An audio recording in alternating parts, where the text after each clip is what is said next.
उसको रात में नींद नहीं आती, क्योंकि वो लक्ष्मी उल्लू पे बैठ के आई है। जिसके घर में लक्ष्मी उल्लू पर बैठ के आती है, वो उल्लू बना के चली जाती है लक्ष्मी। और वो रात भर सोता नहीं, उल्लू रात में सोता नहीं है। एक लक्ष्मी है जो गजेंद्र पर बैठ के आती। गजेंद्र माने हाथी। पूजावसान समय 10 वक्त्र गीतम यह शंभो भोजनमिदं पठति प्रदोषित तस्य स्थिरां रथ गजेंद्र तुरंग युक्तां लक्ष्मी सदैव सुमुखी प्रददाति शंभो। तो तुम्हारे घर में कौन सी लक्ष्मी आनी चाहिए? उल्लू पे बैठ के कि हाथी पे बैठ के? जोर से बोलो। उल्लू पे बैठ के?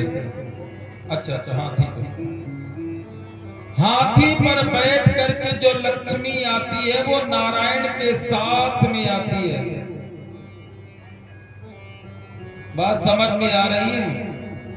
नहीं आ रही है, मैं दोहरा ही दे रहा हूं। जब पूरी तरह समझ जाना तब बताना।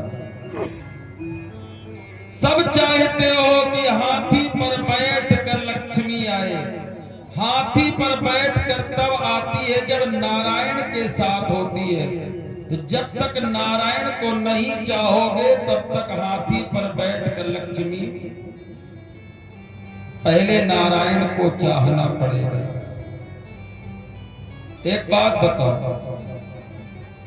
निमंत्रण जब आता है तो नाम पति का आगे होता है, और पति के नाम के बाद में कोष्टक में एक शब्द लिखा जाता है, सा परिवार। वहां पत्नी का नाम नहीं होता, बच्चों का नाम नहीं होता।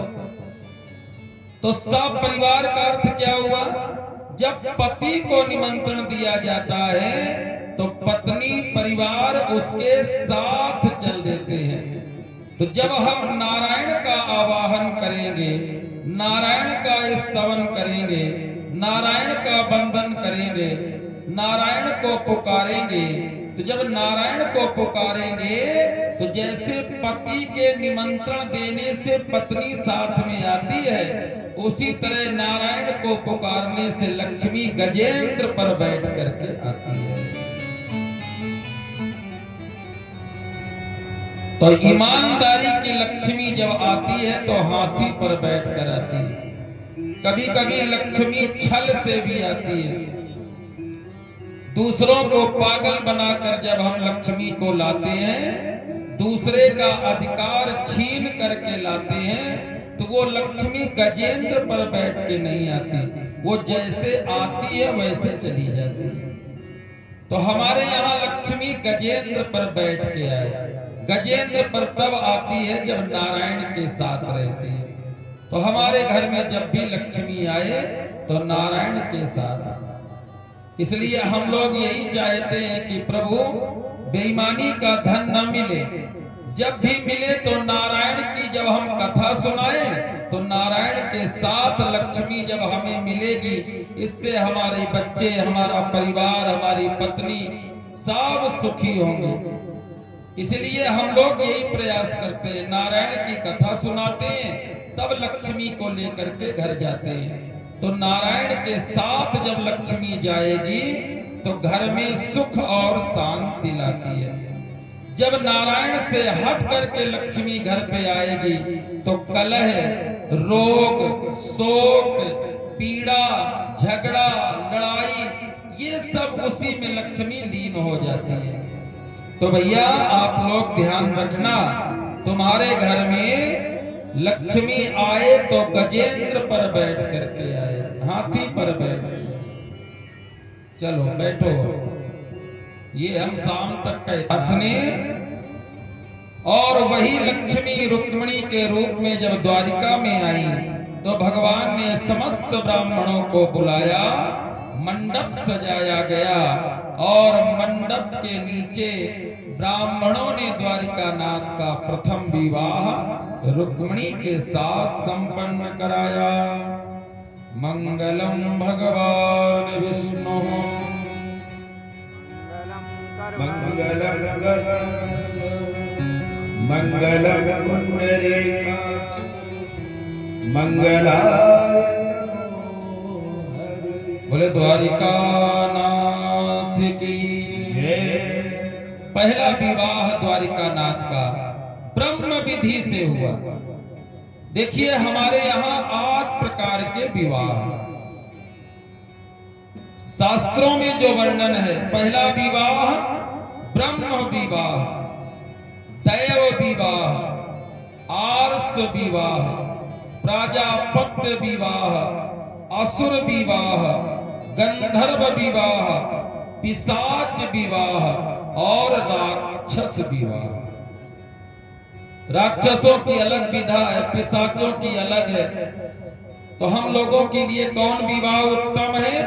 बोले ब्रह्म विवाह, जिसमें ब्राह्मण वैदिक मंत्रों के माध्यम से जो विवाह करवाते हैं वो ब्रह्म विधि का विवाह।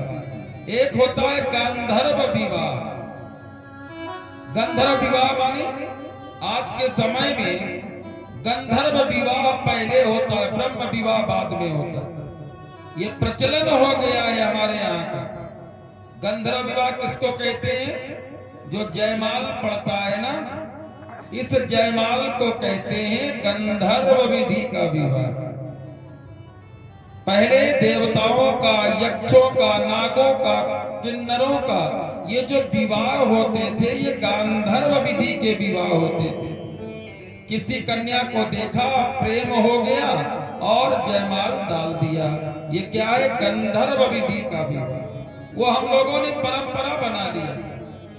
बोले अगर जयमाल न पड़ी तो बारात लौटानी पड़ जाए, जयमाल नहीं पड़ेगा तो विवाह नहीं होगा। ये उत्तम विवाह नहीं है। ये 7वीं सीढ़ी में आता है विवाह। पहला विवाह है ब्रह्म विधि का विवाह। पहले जयमाल नहीं पड़ा करते थे। ये गंधर्व विधि का विवाह ये हमारी संस्कृति नहीं है, हमारी परंपरा नहीं है। गंधर्व विधि का विवाह वहां होता है जहां पर कन्या और वर एक दूसरे को पसंद करके जयमाल डाल दे, उसको कहते हैं गंधर्व विधि का विवाह। और कई बार ऐसा हुआ है हमारे शास्त्रों में। जैसे एक बार दुष्यंत राजा जंगल में जा रहे थे और वहां पर शकुंतला कन्या मिल गई, एक दूसरे को पसंद किया और माला डाल दिया। ये क्या है? गंधर्व विधि का विवाह। जैसे उर्वशी को देखा और पुररवा जा रहे थे जंगल, तो पुररवा ने उर्वशी अप्सरा को देख करके पसंद किया, माला डाल दिया। तो ये क्या है? गंधर्व विधि का विवाह। पर हमारे यहाँ ब्रह्म विधि का विवाह होता है। गांधर्व विधि हमारे यहाँ अनिवार्य नहीं है, पर इस समय गांधर्व विवाह ही अनिवार्य हो गया। जयमाल में कितने घंटे लगते हैं? कितने घंटे लगते हैं? 4-5 जगत आप तो कराते हो।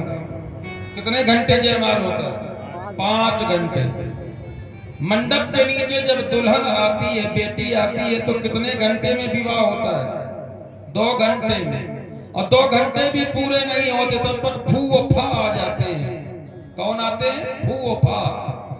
उनको वो 5 घंटा दिखाई नहीं पड़ा जहां नंगा नाच चल रहा था, वो डीजे में चल रहा था ना, जो मटक रहे थे, वो 5 घंटे का समय नहीं दिखाई पड़ा। और 1.5 घंटे जैसे पंडित जी ने मंत्र उच्चारण किया तैसे फूफा ने आके घड़ी दिखाया। फूफा की बात नहीं मानी गई तो जीजा आ गए, जीजा की भी बात नहीं मानी गई तो मौसिया आ गए। पंडित जी थोड़ा जल्दी कराइए। तो उस समय तुम्हारी घड़ी में क्या हो गया था?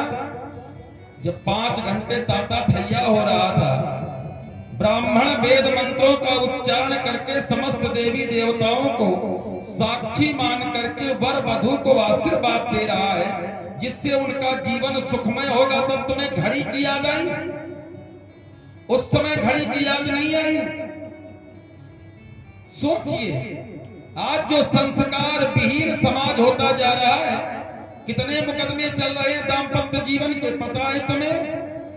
किसी वकील से पूछना जाकर के, 4 दिन विवाह के नहीं होते हैं और पति पत्नी दोनों अदालत में जाकर खड़े हो जाए। क्यों खड़े होते हैं? इसीलिए कि संस्कार हीन है। जहां आवश्यकता थी वहां हमने उसकी पूर्ति नहीं की और निरर्थक ही समय व्यतीत करते चले गए। आचार्य ब्राह्मणों का आशीर्वाद कौन लेना चाहता है? 4 बार जब ब्राह्मण को बार बार कहोगे जल्दी करो पंडित जी जल्दी करो, तो उल्टा सीधा पंडित जी करेंगे, और जब उल्टा सीधा करेंगे तो जीवन में उल्टे सीधा होगा। तब कर्म पकड़ के रोते हो, पंडित जी क्या बताएं, 4 दिन नहीं हुआ बहुरिया मुकदमा डाल दी ने। काहे डाल दी ने? क्यों डाल दिया? सोचिए आप, हमारे दादी, हमारी परदादी, हमारी माता जी, वो तो जानती ही न रहा कि वकील क्या होता है, कहाँ है मुकदमा, कहाँ अदालत, पता थी? ईमानदारी से बताना। ये क्या है? ये जहां हमें आवश्यकता है, जब जब भी आवश्यकता निरर्थक होगी तब तब संकट आएगा। जहां जहां आवश्यकता सार्थक होगी वहां जीवन उज्जवल बनेगा। आज भगवान का विवाह, ब्रह्म विधि का विवाह, तो मैं फिर से निवेदन करूंगा, जब भी दाम्पत्य जीवन में 2 जोड़े बन रहे हो तो उस समय पर आचार्य ब्राह्मण का आशीर्वाद, वेद मंत्र अवश्य आप बड़े विधि विधान से करवाइए, वो जीवन में सफलता मिलती है। आज भगवान का दूसरा विवाह जाम्बवती के साथ में हुआ है।